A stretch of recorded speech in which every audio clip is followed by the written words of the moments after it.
Beerzerker. Alright. Cut the static. Alright. So, we're gonna do a beer here. Got the green goblet. You know what that means? It's Belgian time. Belgian time, people. Roll up your sleeves. Belgian time. The Fin Du Monde. This is from Quebec, Canada. That's Quebec. And that's the beaver tail. And it's a Belgian style beer, but it's from Quebec, so lots of smoke, lots of pressure. I've had these things. I'm doing it with a drumstick, you know, bang, and you get shot in the side with the cap, and it burns. Some of these bottle conditioned Belgians and stuff. So don't open it in front of your eye because you might lose it. So now I'm gonna do a rundown for you, and I'm just gonna tell everyone who tries Belgian beers, and you might get a little turned off, some of you, but drinking a Belgian style beer, drink a regular beer first or something, or eat something outrageous like some chili peppers, some hot food or something. I recommend drinking a beer first, any kind of beer, brown ale, lager, whatever. Pour it in a goblet if you wish. This bottle conditioner, there's yeast in the bottom, so just giving you the rundown, folks, because I've learned not to drink a Belgian beer without having another beer first. That's just my rule. I don't know if that's means anything to anyone else. I find for me it's very important to condition my palate before having one of these, though. So, all right, because there's these Belgians they're extra. There's a lot of extra in here than what you may be used to if you're not familiar with these styles. And it tastes a bit of alcohol in there. Not a whole lot. But what I mean by extra with the Le Fin Du Monde and a lot of these Belgians is this is a 9% blonde ale. 9% alcohol by volume, and there's no brown malts in there to conceal any of that. And yet, I get a fair bit of alcohol, but you would never think this is 9%. So that's a bit of a rundown on what's shaking here.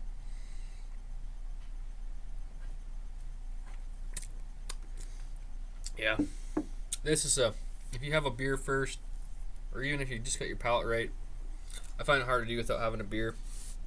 I just had a Negra Modelo before this. It's like a brown lager, just basically a brown lager with an ale yeast sort of thing. Would be my guess. So the aroma, it's got that Belgian smell to it. That's thick, sticky smell. You can smell the Belgian yeast or whatever that common denominator is between all these Belgians. A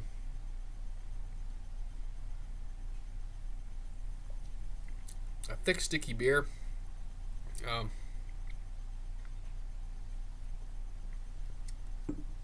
There's a lot of flavor off the start, which you're not going to get with your typical lager, or even a lot of your other ales, your other brown ales even. Some browns you will, because that's a pretty heavy beer, but there's a lot of beers out there you don't taste a whole lot off the start. This is just packed, people. It's a green mug, but there's your color. Very golden.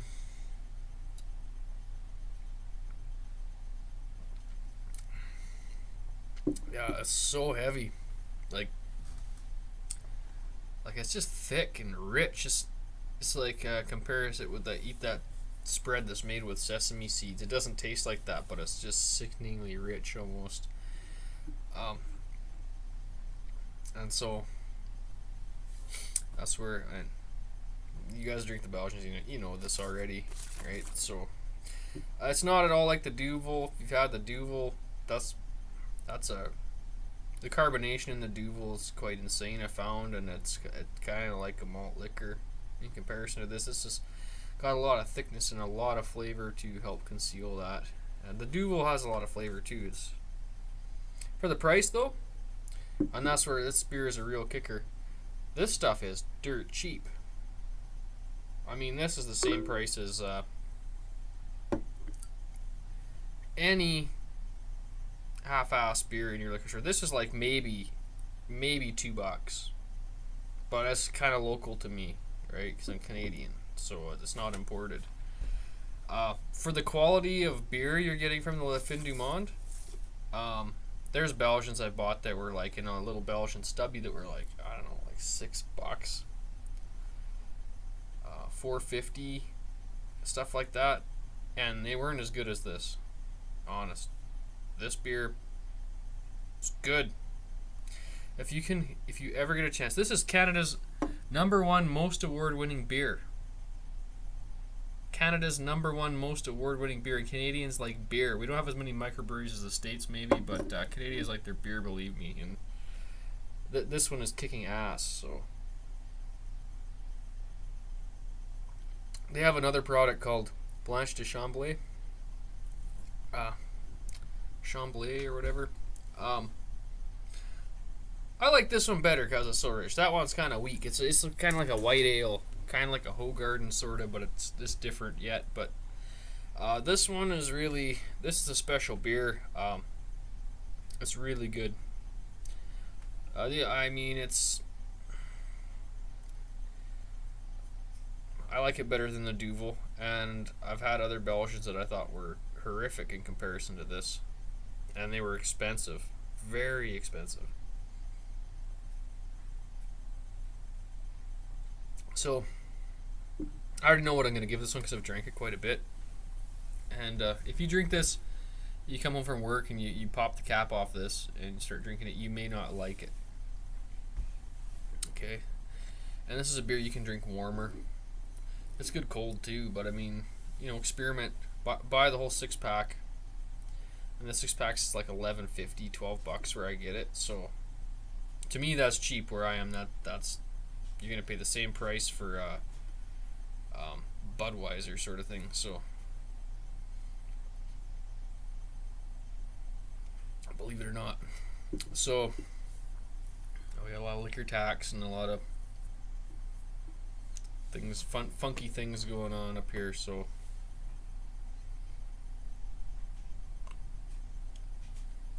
back to the flavor of the beer. It's so rich you almost can't handle it.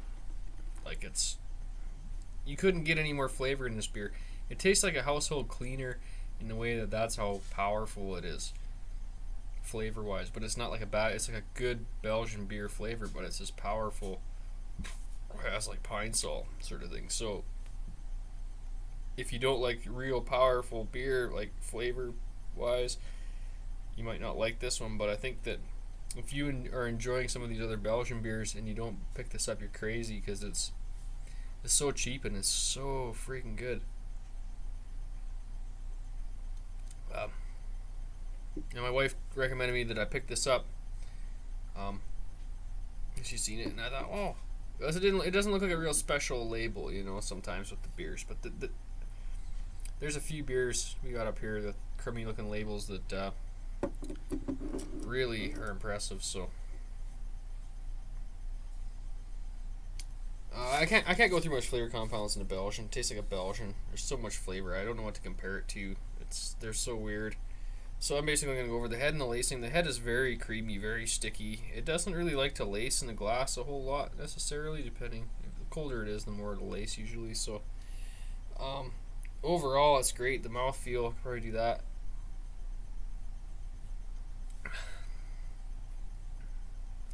Well, there's a lot of bitterness in it too, but the bitterness is kind of fruity. It's really weird. And there's a lot of a carbonation kind of attack going on here, but it is bottle conditioned, remember? So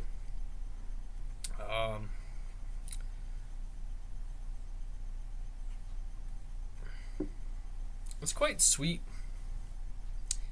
and bitter in the back. So there is a little bit of a bitter aggression going on here with you get with some of the Belgians, but that's pretty normal when you got a 9% beer. So this is a powerful beer. You might want to. I think it would be good with blue cheese. Or I don't like blue cheese, but it'd be okay with this, or goat cheese or something. Or I like to drink this kind of stuff with like nachos and banana peppers. If you want to pair it up against some pub food, you'd be good with a lot of stuff. I bet you'd be good with like buffalo wings, chicken wings, steak. You know, you could do steak and then throw some peppers on it, like not bell peppers, but like wicked spicy peppers, and do something like that, or a wicked spicy stir fry even.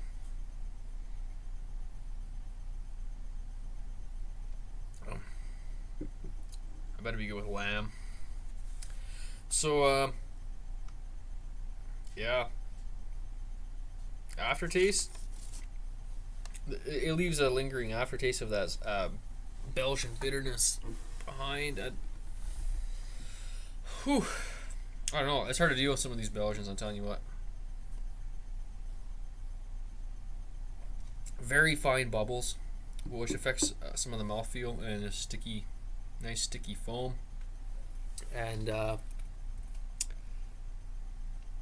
so the head and lacing is pretty good on this. Like if I've chilled her down and drank it out of like a Pilsner glass or something, and it just it's a mess, right? It's good.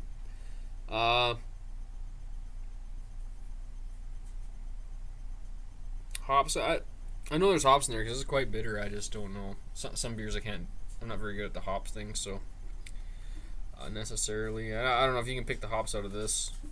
You must be some kind of beer MacGyver. So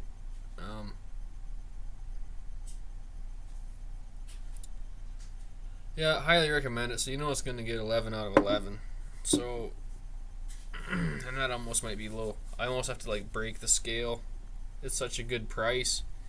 Well, I'll tell you what, we'll call it a 12 out of 11 because it's the most kick-ass deal on a Belgian I've ever seen in my entire fucking life. So, I thought you said it smells nutty a bit. A little nutty. A bit of a. I always get pear out of Belgians. That's the only fruit I can compare. So, like nutty, a bit of pear, a bit of stickiness, a bit of sugary. Well, Belgians like to use like candy sugar. I don't know what these guys use, so. 13 minutes in. Yeah, I had a little more yeast in the bottom, and it's got a little more robust flavor now. Highly recommend it. 12 out of 11. Excellent price. These guys, I thought that maybe they were like monks that sailed over on a rickety ship they got kicked out of Belgium, landed in Quebec because it's an old part of the country. People were first settling there before anywhere else, and I thought, well, maybe there's a bunch of Belgian monks that landed in Quebec and started to brew this beer, but I don't think that's true. I think it started in like 96 or something. So it's not I don't think it's necessarily an ancient abbey beer necessarily, but it is definitely got some people that know how to brew around pitching ingredients over there and stuff. So